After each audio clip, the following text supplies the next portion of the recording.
All right. Good morning, everybody. Tracy Wilson here, and you are watching Business Talk Time with Business Beyond 5.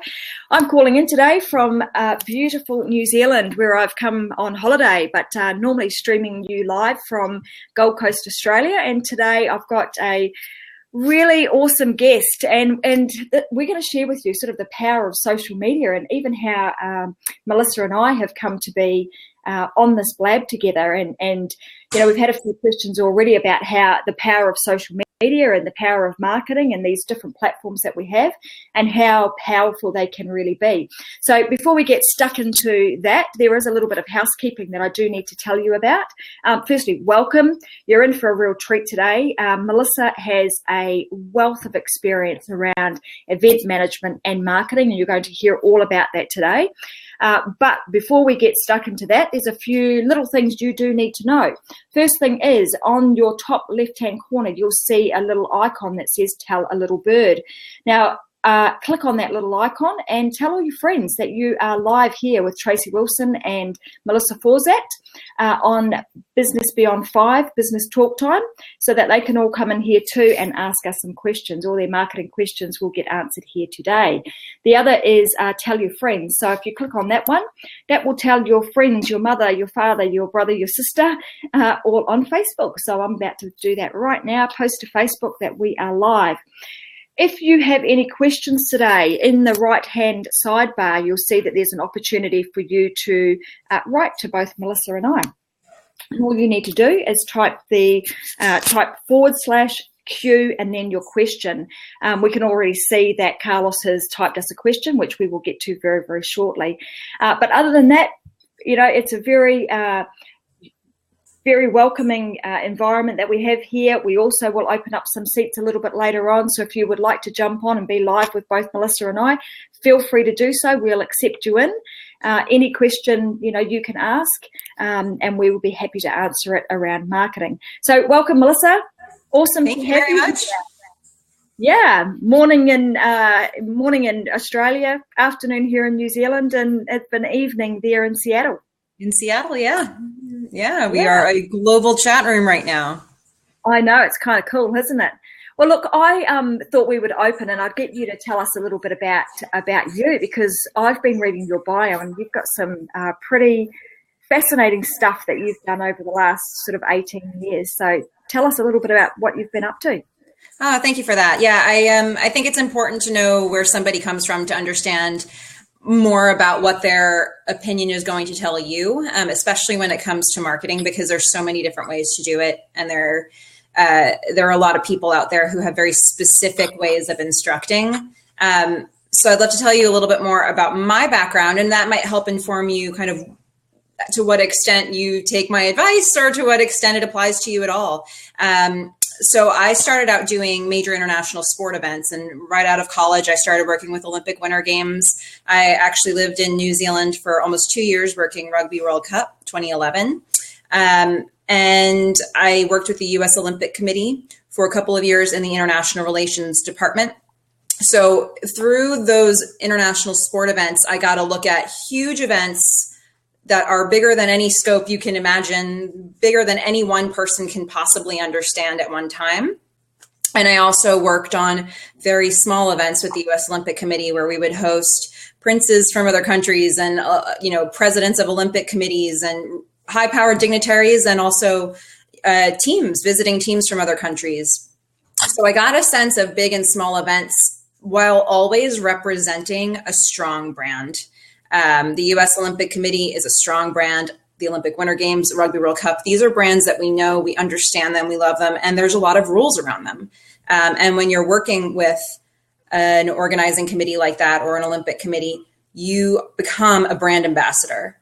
And every single person who works for that organizing committee or event is also a brand ambassador. So you learn how to speak about the organization you work for. You learn how to represent the ideals that you're meant to be representing. And with all of that knowledge, a few years ago, I started up my own business, running events, mostly with nonprofits and small businesses that are trying to get their name out there, as well as supporting in marketing consultancy, usually starting with the strategic side of it to help people develop a strategy that'll work for them.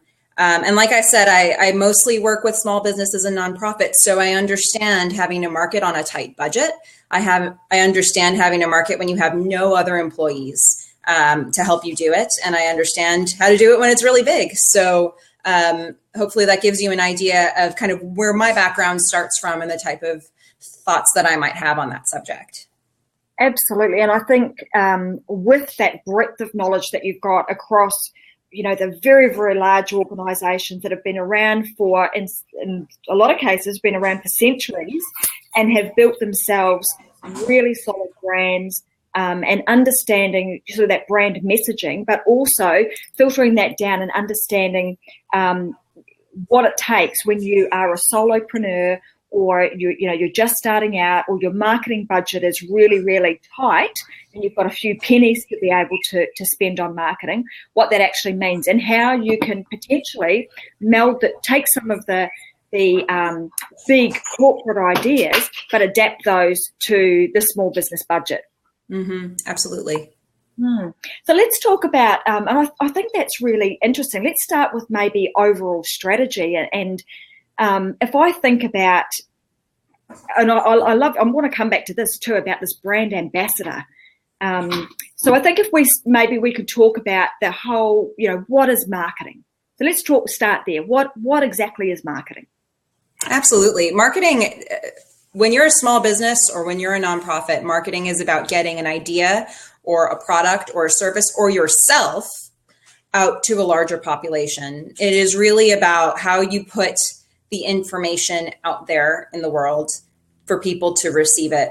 And it is closely linked, and I'm sure there are a lot of very intricate definitions around this, but it's closely linked with sales.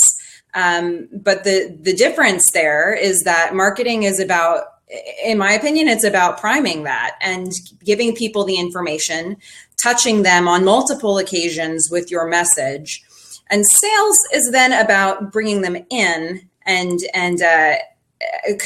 basically converting them and having them become part of your funnel or your process or your whatever it is you call it for your business. Marketing is about putting the message out there, and sales is about bringing people in to take part in your message. So marketing to me is about how, as a small business or a nonprofit or a larger business, do you get the message out where it needs to go? And how does one, because I totally agree with you, about getting, and it's one of the, we talk a lot in Business Beyond 5 about the 5 key reasons that businesses fail. And unfortunately, one of the major reasons is through poor marketing. So, in my opinion, if a small business can understand the functionality of marketing, what it is there for, why should I be, buying into this? Why should I be doing marketing? Because in a lot of cases, when a business, starts to struggle, the very first thing they stop doing is marketing and advertising. And that can be can start digging an even bigger hole. And probably one, in my opinion, the first thing you should start reinvesting in, do more marketing, do more advertising, to help spread the word, get your message out there, and build a wider audience. So if we, so in terms of like building that marketing strategy, where would one start? So this very much gets into a process that I would go through with a client. And to me, before you can do anything, you have to know who you're trying to reach. If you don't know that, you're not going to reach them. You just simply won't. And so the first exercise that I would work on would be understanding who your target markets are. And very often, almost always, it's more than one. So a target market being, who is a person or an entity that is most likely to be interested in what I am putting out there? And that, again, it could be an idea, it could be a product, it could be a service, but who cares about that? Whose life would improve by you connecting them with your product or service? that is your target market. And generally speaking, you have multiple target markets. Even as a nonprofit, when you look at the range of things that you could be looking for, a nonprofit might need volunteers. A nonprofit might want sponsors. A nonprofit might want people to attend an event or a function that they're holding. And those are all completely different target markets. And that's not even specific enough. Then you need to really dial down and say, who specifically is interested in my message? Once you know that, you can start speaking directly to them. But if you don't know that, all of the marketing that you're doing, you're spinning your wheels, because how do you know where to put your message if you don't know who would best receive it? So to me, the starting point of a marketing strategy is saying, what is it that I have to offer and who would care? Because ultimately, and I'm sure we've all had conversations like this when somebody's talking to you about why you should invest in something of theirs, and you sit there thinking, yeah, that's great for you, but why am I sitting at this table? What is it that made you think of me versus anybody else? Because I'm not seeing a benefit for me. And I've sat in conversations like that, and you sit there and you think, well, at what point do I tell you that I don't care? So you have to be figuring that out. So what factor, right? Yeah. It's such an easier conversation when you found the people who would care. And that is step number one. Yes. And I've often heard about that. And I think this is a word that is used a lot, particularly in sort of the marketing space these days, is this customer avatar. Building and understanding who your customer avatar is, and getting really granular with, where do they hang out? What do they do? What do they like? What do they dislike? What challenges and fears, frustrations do they go through on a day-to-day basis? And then coming back to your point, how is what service or product or service do I have to offer? How is that going to impact their life? What benefit will my customer see from the offering that I have? And this is something that you don't just start thinking through when you're in conversation with them. I mean, yeah, sometimes great ideas come in the middle of a conversation, but you really need to know these things before you approach your leads, because you potentially could make a sale right there if they desperately need what you're talking about, but you don't want to come off salesy. You need to know if the person that you're talking with, in whatever forum it is, would have an interest in what you're doing. And maybe in that moment they do, and maybe they, in that very moment, don't.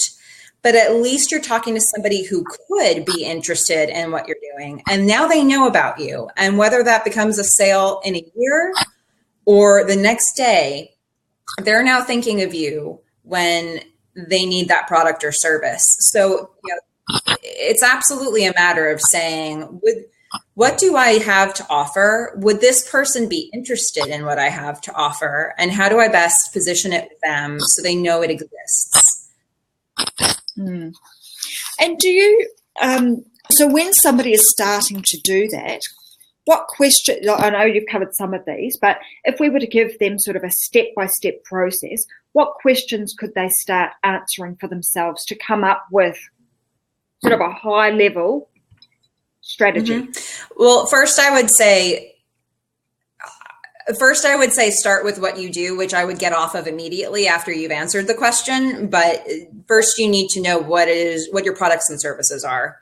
So if you can very adequately explain what each product and service, which each offering is that you have, I would then put each on a separate piece of paper and literally just ask the question, who would be interested in this? And it's basically just a brain dump, putting as much information as you possibly can down on that piece of paper for each offering.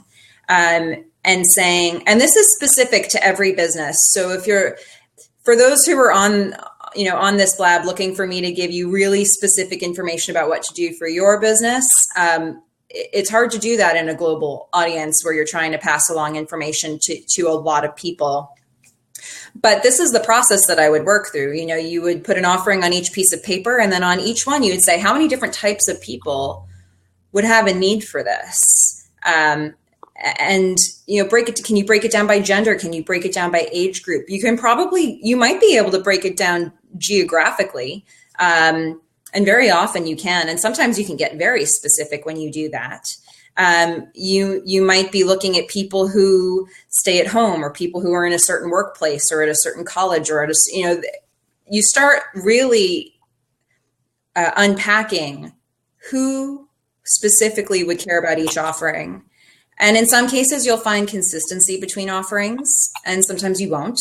But the exercise is simply to look at each thing that you sell and figure out who would be interested in that. That is the absolute starting point. And then what you do with that comes later. The first part is just putting all the information out there on who would be interested. You will start to see some patterns, and you should, but there will be some outliers, and that's okay too, because you can specifically market a certain product to a certain group.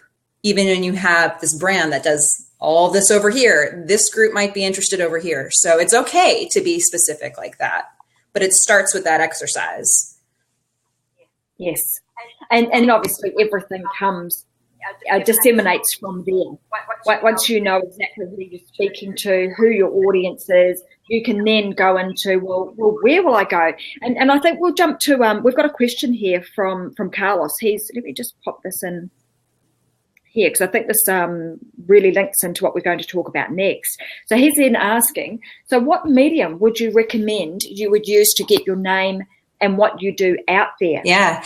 So I think sort of then goes, so we're sort of talking that next layer, right? Mm-hmm.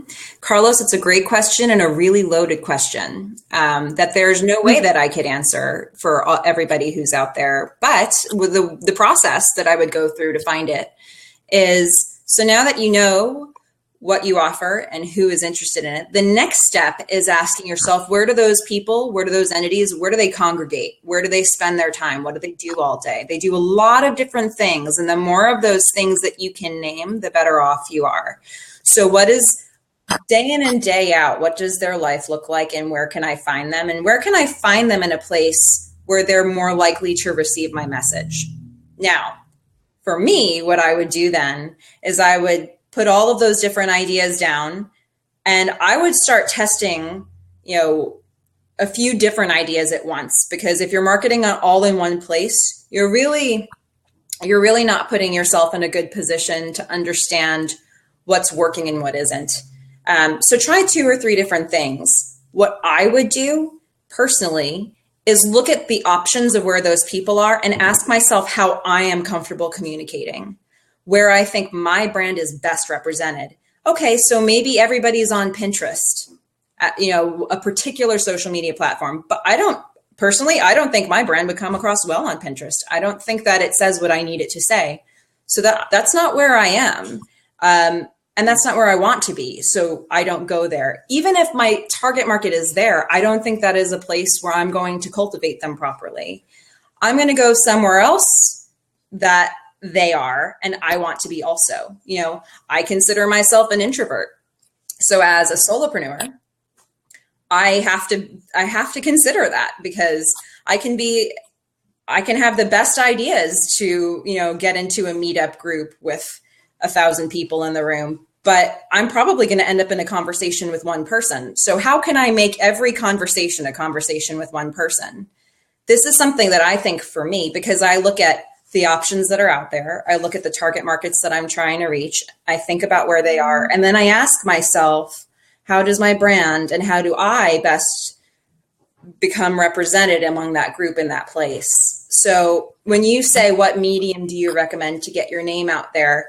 There are so many mediums. It's not just social media, although we're all obviously using social media. There are a lot of forums. There are farmers markets. There are other markets. There are, you could do Google AdWords until you're blue in the face. There's so many different things.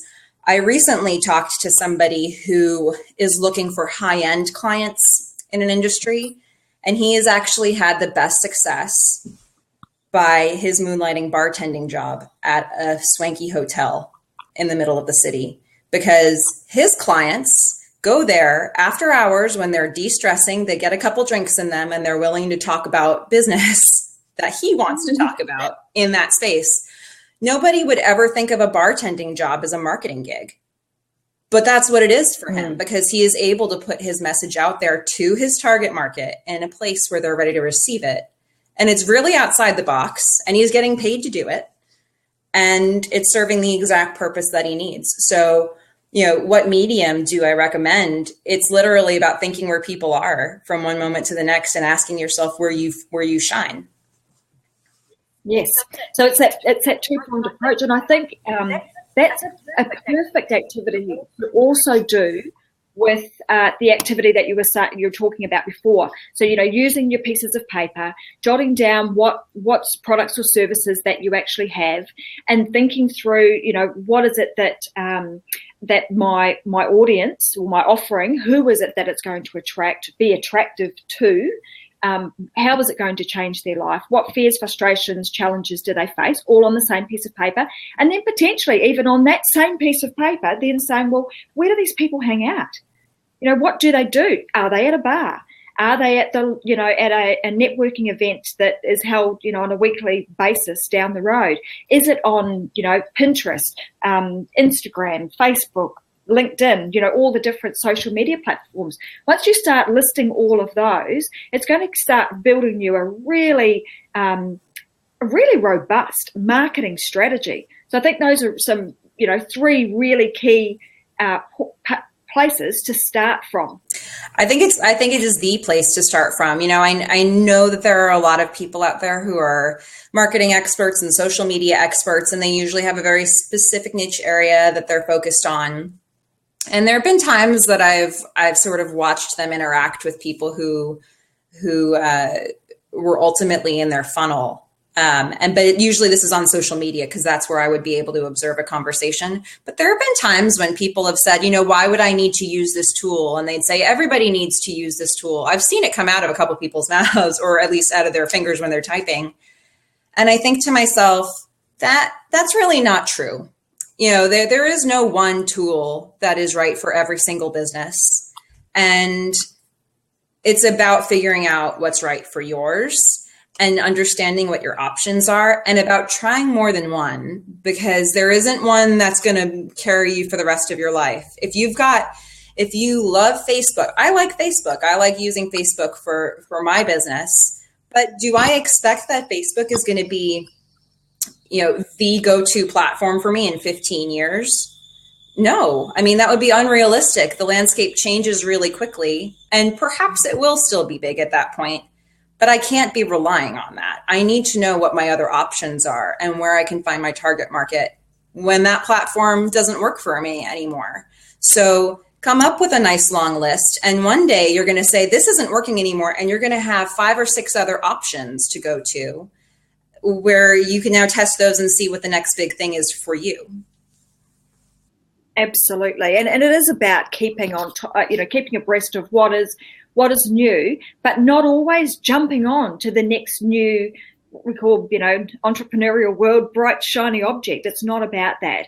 It is about, understanding, as you say, where are you best, where are you best to play? Where is your target audience, and where are you most comfortable? Because I've actually seen too where some businesses have made a shift to a different platform, and it's actually goes against it jars with their brand. It's not the right platform for them, and it's been to their detriment rather than to their benefit. Mm-hmm.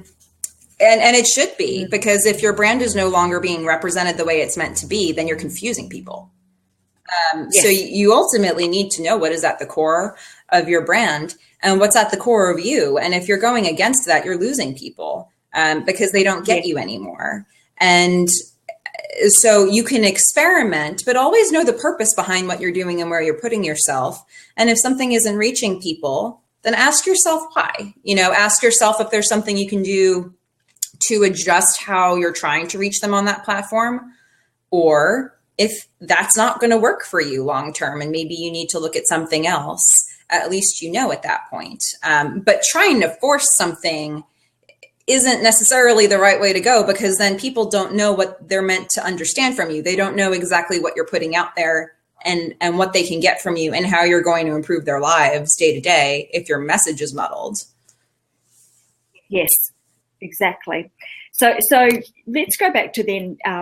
I think you make a really good point about brand, and understanding what is your brand message. Mm-hmm. So let's talk about that, because I think that to me, that is the essence of what you're doing. And the other thing that I take out of what you've just said there that is extremely important is purpose. So why are you actually doing this? For what reason? What purpose are you? Well, I mean, when you think about this, what purpose are we blabbing today? Mm-hmm. And the reason that my business does this type of is really comfortable on this forum is because we are all about providing bite-sized tips and strategies for business owners that they can take snippets from and implement into their business, straight away. The other thing that we do is connect people. So the fact that, I'm in New Zealand, but normally would be in Australia, and I'm talking to Melissa, who's in Seattle. We're now in a position to be able to form a global community, and truly global, where I'm able to now bring to my followers international experts. International people from all over the world who have expertise in all kinds of different areas. So Blab has become a really nice platform for us to be able to use to get our brand message out there, and to also, and that's what my customers have been telling me that they want. They're looking for that sort of thing. Yeah. Well, I think that if anybody's looking for, examples of how to clearly brand yourself, they should look at your pages, because it's very, even if you just look at your website or your Facebook page, if you take 5 seconds to 10 seconds to quickly scroll through any of your platforms, it's already obvious who you're talking to. And that's a huge start, because somebody might spend 5 to 10 seconds looking at your materials, and before they get distracted by some other bright, shiny object. I mean, that is what our life is now, right? You're just constantly getting all this input, and we don't have a lot of time to hook an audience. So if they know right away that you're trying to talk to them, they're more inclined to stay with you. If they don't really know who you're trying to talk to, there's not much incentive for them to stay with you. So again, knowing who you're trying to reach helps you convey that message quickly, to hook the people so they can stay with you longer. And I think that you do a great job with it, Tracy, on your own branding. So I think you're a good example for everybody to look at. I think, a lot of the things that you've talked about, if I just now give some examples of sort of the whole Business Beyond 5, if you do go and have a look at our page, and you're more than welcome to, and I'll share, and Melissa's going to too, some of the really cool tools that we use to make all of that happen. But it didn't start out that way, Melissa. I sort of, to be honest, I had a plan, and I sort of have fumbled my way through, what platform should I be on? How should I go about doing this? What message do I want to get across? What will my brand look like? And I even went to the point of, what do I want people to feel when they're looking at an image that Business Beyond 5 or my brand has created? What feelings do I want them to have? What emotions should they invoke? So it's even getting, really. Yeah. To me, that's exactly the right space to be in. I too, when I started out, years ago, I had, I was doing some of my own branding, and I was, making my own logo, and it was just to start out. But the day I was ready to go to a graphic designer, I went to them with a much clearer picture, because I had been fact finding in that early phase. And I went to the graphic designer and I said, this is who I'm trying to reach. This is how I want them to feel. These are the core principles that I want them to just kind of intuit when they look at my website, when they look at my, social media, when they read my newsletters. I want them to have this experience. And I was able then, after a little bit of time, to go back very clearly and say, you do what you do best. You create what evokes this. But this is what I want them to get from looking at my materials. And I think the fact that you could get there is the absolute key, because a good graphic designer or a good web designer, some of these professionals that we may lean on, they're only as good as the information you tell them. And if you don't know what you're trying to do, they're not going to be able to figure out for you. But they can represent it once you tell them what you want. So, that is a very important thing. Absolutely. And I think the way in which we got to that point was by I actually did, our business plan, which is what our company does. But, we put together our business plan, our marketing plan that went with that. Once we coupled those two together, we had a really good idea of, okay, this is actually what our brand is telling us. This is what, based on what I've put into our business plan and our marketing plan, this is what our brand should look like. And dead right, that's exactly how I then went away and said, this is what I want my logo to look like. These are the feelings that I want somebody to have when they look at it. These are the questions that I want to ask, even right down to, I haven't got one with me here today, I should grab one out, but our business cards. So where we have sort of the symbol of the apple, being growth and it's got a bite out of the side of it. I don't know if you've seen it, but on our business cards, I have the same thing. And it's really like, I would encourage people to get a bit creative, not so creative that it's like, what is this? I don't understand it, but creative enough that somebody goes, oh, that's different. What's that? I want them to ask me a question about, why does your business card have a bite out of the side? And they do all sorts of things. Did you get hungry? But the point is that they ask a question. And by simply having something like that, where they're able to ask a question, just opens the floodgates for me to be able to say, well, this is what it's all about. This is why we do that. And I can see them feeling the card. They turn it over. They read everything on it because they're then hooked. Yeah. And again, this is a sign of a business that's been in business for a little while, and you've been getting information and you know how to represent. You have an idea how to represent yourself in a way that would be appealing to an audience. Something that fascinates me is that I'm on the board of a nonprofit in Seattle called Ventures, and it's an organization that helps low-income entrepreneurs to start businesses. So, people who don't have a ton of resources, but they have a really good business idea. They'll go through an 8-week business class. They get sort of the basics, like what type of information would you need to know if you've hit the ground running in your business? That's what they learn in 8 weeks.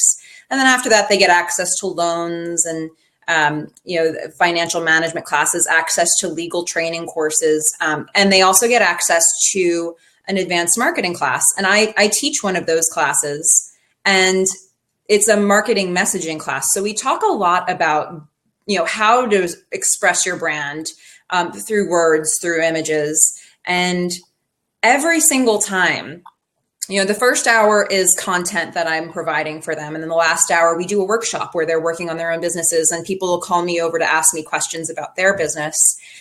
And every single time somebody will show me like a business card that they've already printed 1,500 of, and they'll say, what do you think about this? And I'll say, well, why does it have a flower on it? And they'll say, I don't know, I like flowers. And I said, but what does that have to do with an accounting business? And you start asking these questions that they just don't have answers to yet, because they started their branding with something that they liked, but it doesn't matter what you like. It matters what your target market likes. Obviously, you don't want to put branding out there that you hate. You don't want it to be something that doesn't represent you at all. But you have to ask yourself serious questions. Every single thing that you put out there in the world is representing your brand. Why are you putting it out there? Ask yourself why everything is going out there. Eventually, that question won't seem so arduous. It'll just be ingrained in you, and you'll think, oh, I like it, but it has nothing to do with my business. And then you'll know to get rid of it. It's a great idea, but you can discard it because it's not for you. But you'll start to make decisions thinking, what does my target market need to see to know that I'm speaking to them? It's not about me. It's about them, and communicating myself very clearly to them so that they know within an instant what I'm trying to say. So again, like these questions that you're asking yourself, all these little nuances that you're putting in your materials now, this is the sign of somebody who's been thinking about this for a long time and interacting with people and finding out what they want, because now you can get to those subtleties of how do I want you to perceive this business because it applies to you and I care, and to be at that point is a huge step. And I think that's another word that is really important, I think, in the marketing space is perception. Because it is all about perception, right? It's about how will, again, so you don't want to be rude. It's because it's not all about you, but it is totally all about your customer. And if you can speak their language, you can put your, even right down to your graphics. What graphics do you use? If you're not a business that cartoons they might be cute, they might be, they might look really cool, but if they don't fit with your brand, then you would not use cartoons as an example. Exactly. And it could be the best idea for another business, but if it's not what they're going to get when they come to you, then that's not the right message to be luring them in with. If you're a lawyer and you want to be serious, then you should have serious materials. If you're a clown and you want to have funny materials, then you should have funny materials. If you're going to be like the serious clown, you probably have a niche audience out there, but you need to represent yourself exactly the right way so they know what they're getting when they come to you. So it's about being able to say, here's my target market, here's what they're looking for. Also understanding what you're bringing to the business and if what they're coming to you for is not what you're going to be delivering, they're going to be disappointed. So it has to all match. But, we're not just thinking about these things for 5 minutes and putting them out there. Hopefully, we're giving it a lot of thought. We're asking ourselves some good questions. We're getting some pieces of paper out and writing the answers down. And then we see where everything sort of meets in the middle. It's like that Venn diagram of what they need to see, what I'm about, and what that intersection point looks like. Yeah. And I'm just trying to think of the guy's name, but you guys he'll come to me in a minute. But, he talks about sort of that whole, that why being the center. So, you start with, well, why do I do what I'm doing? Why am I now going to, go on Facebook? What is the, again, purpose? And then what am I going to do? And then the how am I going to do that? But whenever we're talking from a marketing perspective and we're trying to articulate what it is that we're all about, we would always start with why. So you start with your why, then you talk about your how you're going to do it, or your what you're going to do, and then how you're going to do it being sort of the last thing that you talk about. Would you agree with that? I would say so. Yeah. I mean, and it needs to unfold kind of in that clear way like that, because again, if you're not doing things with a purpose, then nobody else is going to understand your purpose. So it's not like they can just magically understand what you're trying to say when you're being unclear, so the beauty of having things so clearly defined before you start putting a lot out there is that you can be more efficient. Because one of the things that is a common factor among everybody that I work with, whether they're nonprofit or a small business, they don't have a lot of time. They're wearing a lot of hats. They're the CEO, they're finance, they're legal, they're marketing, they're everything for their business. And you just don't have time in the day to spin your wheels talking to people who aren't listening with messages that are unclear and not bringing in sales.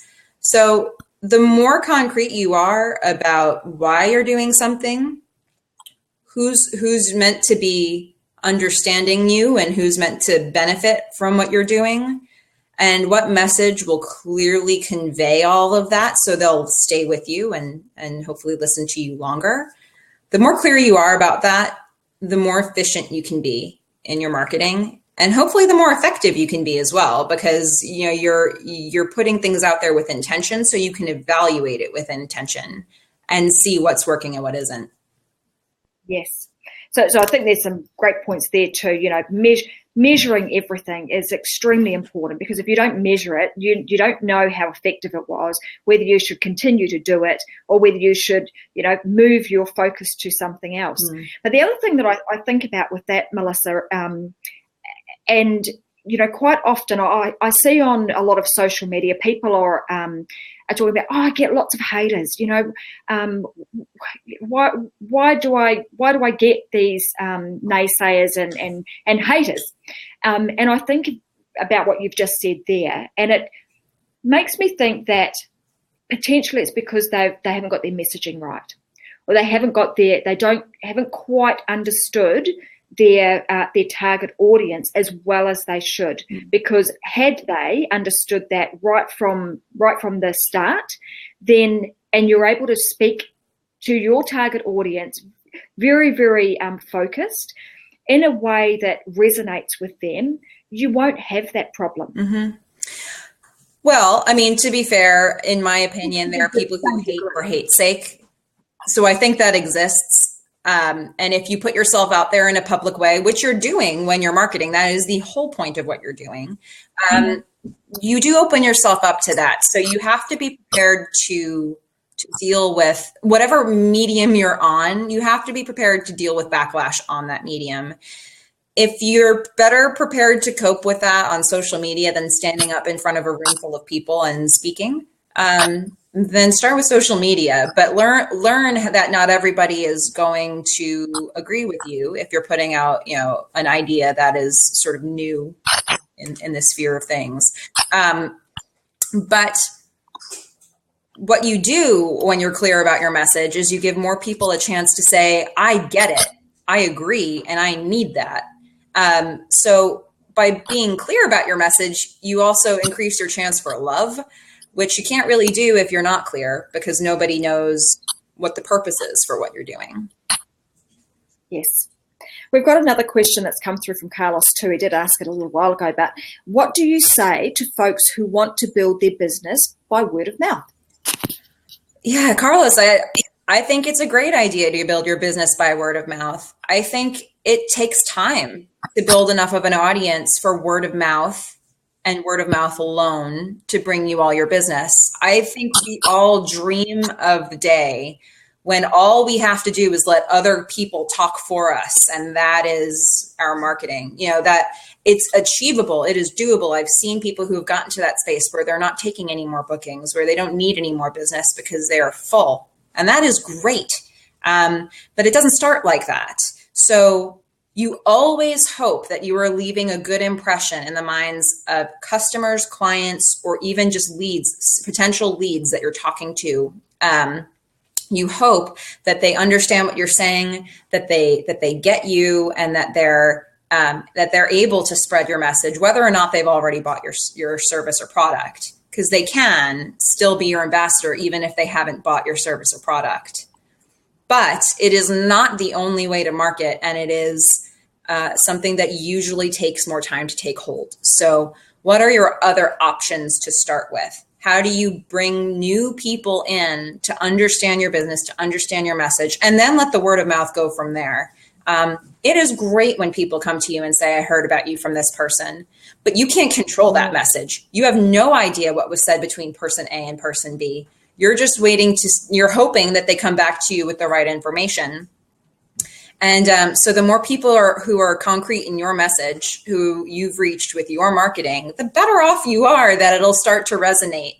But yeah, I mean, what do I say to those folks? I say, go for it. Word of mouth marketing is outstanding, but it takes time. It takes time for that to start paying the bills. So have some other things going at the same time so that your message is coming out the way you want it to from your mouth.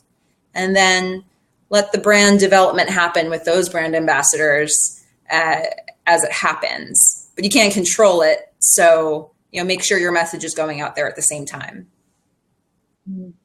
I can give you some, some experience that I've had, because when I first started out, I, tried really, as I said, fumbling my way through some of the social media stuff, putting together some brochures.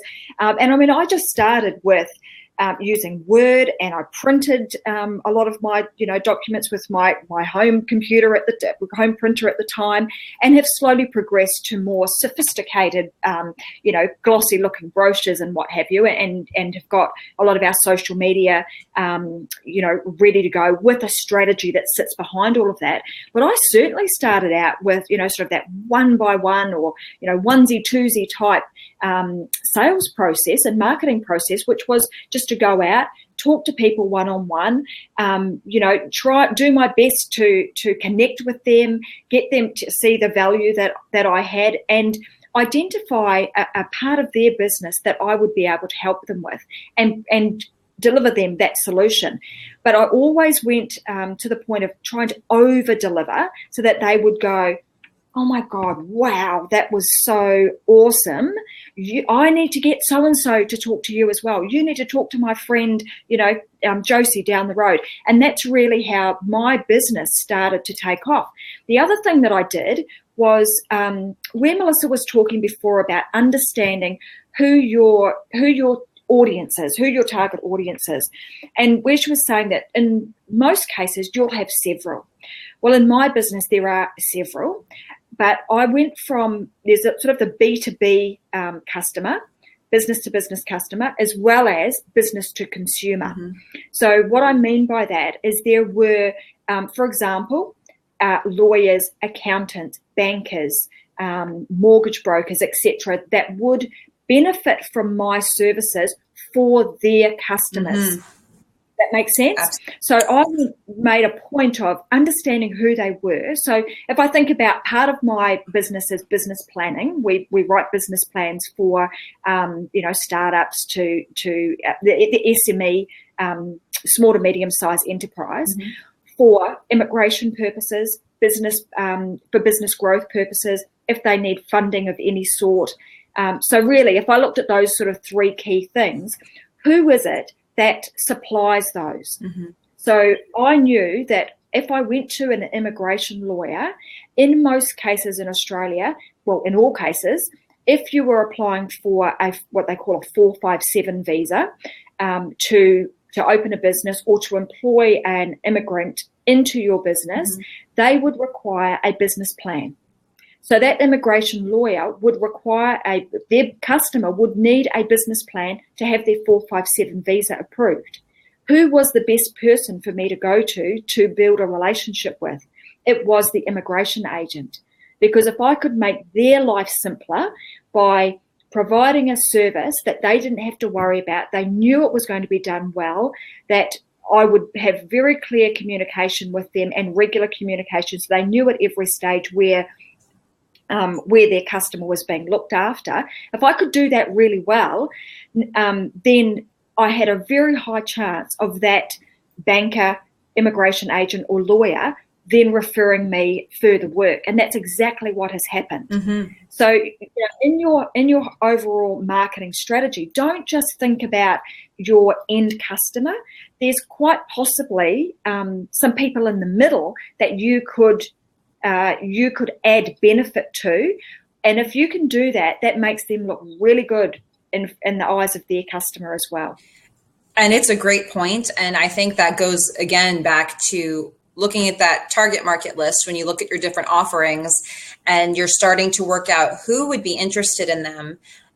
Business to business is a viable option in many, many business structures. So, but the question there's another layer of conversation with yourself, because you have to say, what is the business trying to achieve by hiring me?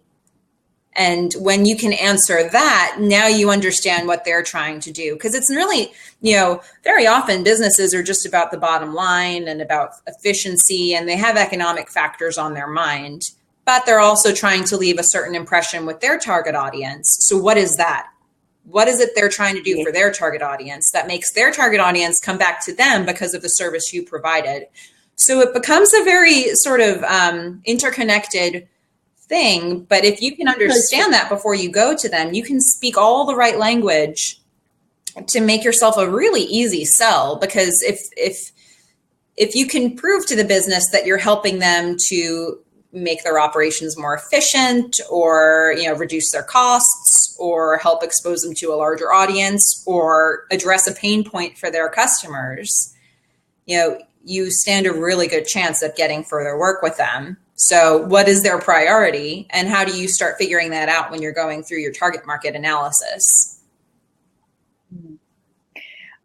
We've got a seat open, guys, too. So if you'd like to join us, you're more than welcome to. Just click on the call in button and we'll accept you in, and you can ask some questions of both Melissa and I. We did have a couple of questions, Melissa, come through our Facebook page. Mm-hmm. And Laura asked, she was asking similar questions to Carlos, where should I go? But more importantly, if I'm going to use social media, how much time should I spend per day on these platforms? Yeah. I think this type of question is a question that is very logical, because if we don't have the full roster of clients yet, and we're looking for ways to do it, we want to know what the magic secret is to getting them and where we should be. And truly, I think the answer to that is individual to each business. So when I see a marketing expert out there, and there are many, I put air quotes around it, but many of them they're experts, they're saying great things. But when somebody throws out specific tools that should be used, when they throw out absolutes, I wonder if they're being paid to endorse it. Because how do I know if that's the right method for you? How do I know if that's where your audience is? When it comes to social media has many different sub-platforms, but it is one way to reach people. There's word of mouth. There is being in a physical market. There is, going to meetup groups. There are a number of, you could get a billboard if you wanted to, if you had that kind of money to spend. You could do every door direct mail. At least they have that in the United States, where you can pick a zip code and send out mail to every single house or every residence in that zip code. There are a lot of things that you can do. So when you're choosing social media, that is already a category. It is not the only category, but sometimes we feel like it is, because that's where people are being so vocal. When I think about marketing on social media, there are a couple, to me, the answer has to start with obviously where your target market is, because that's my answer for everything, but also where you're comfortable and where your information best goes out there. So, if your brand is best represented visually, then you should use platforms that allow you to show visuals in a compelling way. If your platform if what you do is about putting a lot of information out there, then you're going to want to use a platform that lets you put a large volume of content out there that isn't going to limit your post length to a limit that is not realistic for you. So first of all, choosing the platforms that represent your brand well, and then figuring out if that's where your audience is. Now, for example, I've heard a lot of people say that they don't like Facebook. Okay, well, Facebook is, to me, it's a house with a lot of rooms. And all the different other social media platforms out there, they're houses on the same block, So you can't just say you don't like the house. But maybe what you need is the meditation room in the house, or maybe what you need is the party room. Each room has a theme within the house. Go find the room that's right for you on that platform. Find the way to communicate that is within your comfort zone, your means, and that will let you put the message out the way you want to. So, pick whatever will represent your brand well, and find the target market that you want to speak to. Now, how often do you speak there? We all have a lot of things to do. I have seen all the same infographics that you have with how many times a day you should be posting, and it's best to post at 5 a.m. because that's when everybody, I've seen it all, and it's really daunting to me. And when it comes right down to it, for my business, I said I can commit to posting once a day during the week, long term. Some weeks I can do more than that. And maybe I do, but for me, consistency is what's important, because if somebody's now suddenly expecting me to post 10 times a day and I don't, maybe I'm on vacation, maybe I'm working with clients, which is what we hope is going to happen when we post here. We want to get work from this stuff that we're doing. So post when it is realistic for you to post, but be consistent about that over time. Have intention behind what you're doing and go with that and stay with that. Now, if you find that you've got a lot more time in your week, in my opinion, your time is much better spent engaging with other people, because you can always pour more time into that. It's a great way to procrastinate because it's really productive and you're building great relationships. That is how Tracy and I met.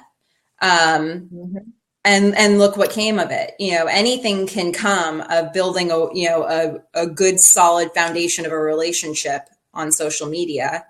But posting 8 times a day, posting 16 times a day, you can do it. It's going to be exhausting. You're going to run out of content eventually. If you want to do that, do it. If you're asking this question, you probably feel like you're being asked to post more than you want to. So don't.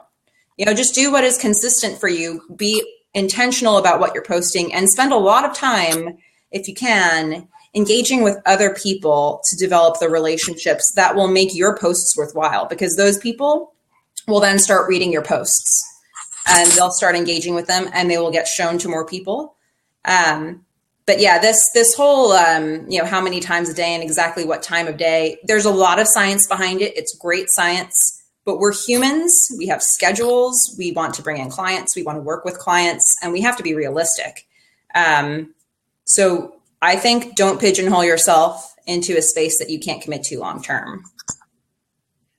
I think that's really great advice, Melissa, because I think, as you've said, I know that there are a lot of people out there thinking, oh my God, they tell me I've got to post, 10 times on Twitter a day, and I should be doing, 3 to 5 on Facebook and so on and so forth. But the point is, it all comes right back to being in the right place, the right time, saying the right things to your customers, and at a time that is suitable to you. Because I think what often I see happen is people have all the great plans. Okay, I'm going to do that. They tell me I've got to post, so many times on Facebook, so many times on Twitter, so on and so forth. I'm going to give that a go. And they may do it for a week or a couple of weeks. And then all of a sudden, oh my God, this is, it's becoming too difficult. You burn out. And of course you would, because, like anything that you just suddenly inject yourself into, you really have to be able to sustain that. And it's really about, social media is about building relationships. That is always what it was intended for. It is not intended for selling. So, I do also see a lot of people who use that platform even more so than other platforms sometimes to sell. And it's not like being at a market where, people are there to buy things. That's not really why they're there. So, when you're posting on social media, it's much better to just kind of have the interaction long term. It's not about constantly putting out your product. It's really easy to put out 8 posts a day if you just take a picture of a product and put it up and do that 8 times. But you're not achieving very much because you're turning people off. People don't want to just buy from you. They want to know who you are, why they should buy from you, why you think this product is so great. Tell them more about it.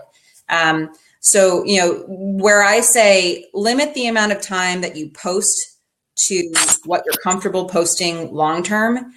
I also think, if you've got extra time in a day, don't do more posts, do more interaction, because the people that you're interacting with, if you're not just straight off selling to them, they'll start to understand you. They'll start to get you, and they'll become, again, your brand ambassadors.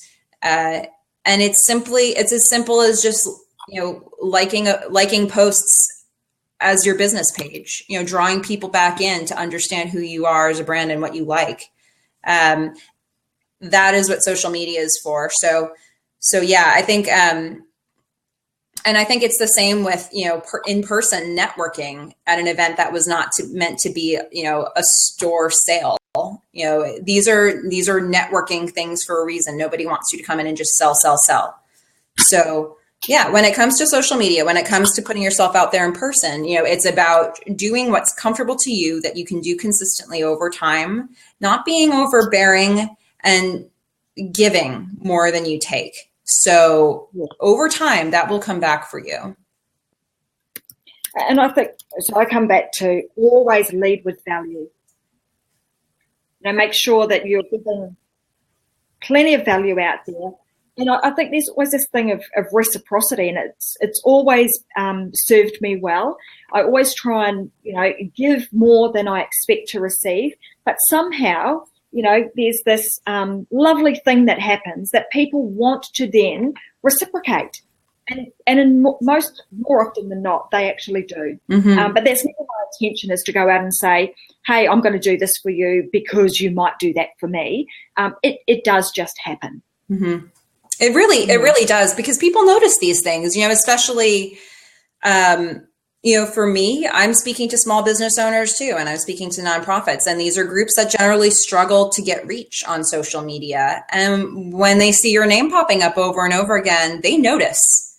They know. You don't have to tell them you're doing it. They know it's happening, and they appreciate it, because there's no worse feeling than speaking to a room and having nobody in it and feeling like you're talking to nobody.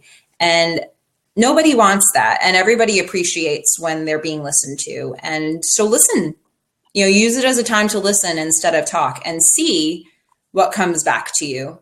Social media is one of those trap things, because we're constantly putting out infographics about like what all the times you're supposed to be doing things, but it's about what you want to do. You run your business, and you need to be able to take charge of your schedule and how marketing fits into everything else that you do. But if you're smart about social media, it gives you exposure to a network of people much wider than you could possibly meet in person. Absolutely. And I'm going to go back to when you and I met. So and it was totally through social media. And I think, if I'm right, I may have participated in a Friday fan page, I think it was, with somebody else was running a Friday fan page. And I participated in that. Melissa saw that I was there. You came to my page, liked the page, and then sent me a little message. I think that's sort of how we kicked it off. I invited you to mine because I host one too. And it's a great way to just continue networking if you're looking to do it that way. And then I visited your page, and we actually started a conversation through Facebook, through a private message. And then, you know, you figured out what I was doing. I got to understand what it was that you were doing, and your expertise around marketing. Yeah, I was doing this. I said, hey, why don't you come on board and let's have you as a guest on a Blab show. And that's the beauty of that format, because, you know, I'm sure there are a lot of different social events that you can do in a variety of platforms, but the ability to be able to reach out to somebody, and again, I'm better one-on-one than I am in a group. And this gave us a forum to have a conversation one-on-one about what we were doing. And we realized this could flourish into something that was more of a collaboration. And I think that's the great thing about it, because we wouldn't have met, you know, granted, I lived in New Zealand for a couple of years. You happen to be from New Zealand as well. So it worked, you know, it could have happened, but it didn't. And, you know, we met through social media, and we have a great business reason to be connected. And there are a lot of good reasons like that. There are a lot of, you know, partnering with businesses is a great way to advance your business if you do it right. If you're looking at it as a collaboration.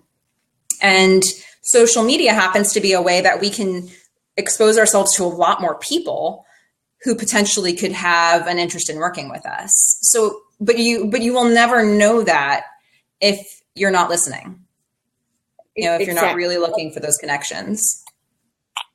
And I think, you know, it's interesting that you say if you're not listening, you know, when you're looking at a social media type platform that's not even, you know, it's not audio.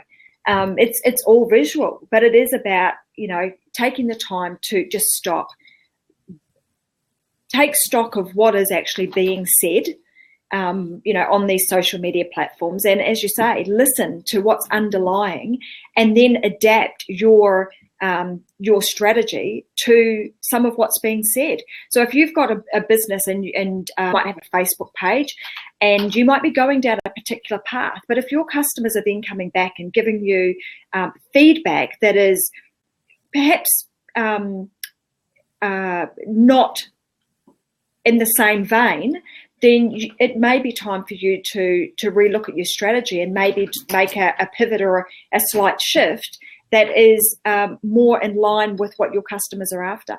Yeah. Or making a decision if those are your customers, if they're making suggestions that are far away from the core of what you think you should be doing, then that's something that you need to look at and ask yourself, am I marketing this to the wrong people? But it's more likely that you're marketing it to the right people and it's just a small shift and it maybe is just a change of an offering. And, sometimes it has to do with price points, and that's really good information for us. So being able to listen to the people who are talking to you is very important. And creating forums for them to give you that feedback becomes equally important. And then what you do with it, that's very case by case, because you have to look at the information they're giving you and say, how does this fit in with my business? And is this something that I need to respond to? Look, we've gone slightly over time because we're having such a good conversation. But to wrap up, I think let's give our viewers maybe a few tips. We've given them some that they can go away with, and they can take their pieces of paper, or whether it's I whiteboard it actually. I have a huge whiteboard that I have on a table, and I'm forever whiteboarding my ideas, and I sort of have these columns and just as what we've talked about, who am I going to target? What do they want? How will I most benefit them? What value can I add? So on and so forth. And where am I going to market that piece of my business, which is the best platform to do it in? So that's one way to do that, whether you do it on a whiteboard or in a book or, different pieces of paper, entirely up to you, or even Post-it notes. I've seen it done in that manner too. What would you say, so in terms of some tools that our viewers could use, are there any specific tools? And I know, we've talked about not being super generic and it's not about a one size fits all, but are there some tools that if they're right, and they'll do some research and determine whether they're right for them, but are there some tools that you think are good to use? I'm actually going to say no to that, because I think that it's so specific. And I think that people can really find, even asking the question, am I looking for high-end customers or am I looking for people who are on a budget? That completely changes your options, and it completely changes how you would go about using them. So I don't actually think that there is any one tool, but what I would say, if people are, my challenge to the people who are listening and those who watch the playback of this later is to do exactly what you just said. So sometime in the next couple of weeks, before we start getting into the holidays, go and ask yourself at least one of the following 3 questions. And I recommend starting with the first 2. The first one being, what am I offering? What am I providing? And it's not just about saying, what are the specific offerings of my business, but what is the value that you're providing out there? Number 2, who is interested in receiving that value? Who needs that to improve their life or their business or whatever it is they're doing? And then 3, where are those people? I think it's hard to answer the third question if you haven't answered the first couple, particularly the second one. But those are 3 really important questions that will define your marketing strategy and will give you all of the options that you need later. So I would challenge everybody to go out and start tackling, especially those first couple of questions. And for those who want a little accountability for it, I encourage them to message me and tell me which one of them they're going to tackle, and I'll message them in 2 to 3 weeks to see where they are with it. In case they want any feedback on it, because I think this is the kind of thing that you need to get other feedback on it too sometimes. So anybody who's open to the accountability angle, I am here for you. Perfect. There you go. There's a challenge for everybody. Look, I think too, I wanted to mention that if somebody is interested in getting more marketing tips, they can obviously go to your website. So do you want to tell everybody a little bit about what they can find when they go there? Yeah. So, well, I have a website that is melissaforziatevents.com. And it's probably better to find my name spelling from all of the great materials that Tracy has posted here today. So on melissaforziatevents.com, I have basic information about some of my offerings, but also I do weekly tips of the week. And there's a page that has that information. It also has a page with some video tutorials that I've done. I'm also really active on Facebook in particular. So I share a lot of content there that doesn't go on my website. So that's a great place to connect with me as well. And that's, facebook.com/Melissa Forziat Events. And for those of you who are interested in connecting with me about the challenge that I just put out to you, you can also email me, and that's melissa.forziat@outlook.com. And you are more than welcome to connect with me there. And it looks like Tracy's doing the best possible thing and writing it here in the comments. But yeah, I recommend that if you're interested in getting regular tips and updates and just alternative ways to think about how you do your marketing, especially on Facebook, I'm really active there. Yeah, look, if anybody's interested in, more bite-sized tips and strategies about how to run a more profitable and sustainable business, of course, you can connect with me. You can connect with me via Twitter. Also, you'll find me on LinkedIn. We also have a Facebook page, which I'll pop up in here in the chat sidebar too. So it's Business Beyond and the number 5. You'll also, thank you. Did I get that not quite right? It was really close. Yeah. And obviously you can go to our website, which you'll find also Melissa's tips. Every Thursday we publish Melissa's tips also on our website and on our Facebook page. And you can also find Melissa through that link as well.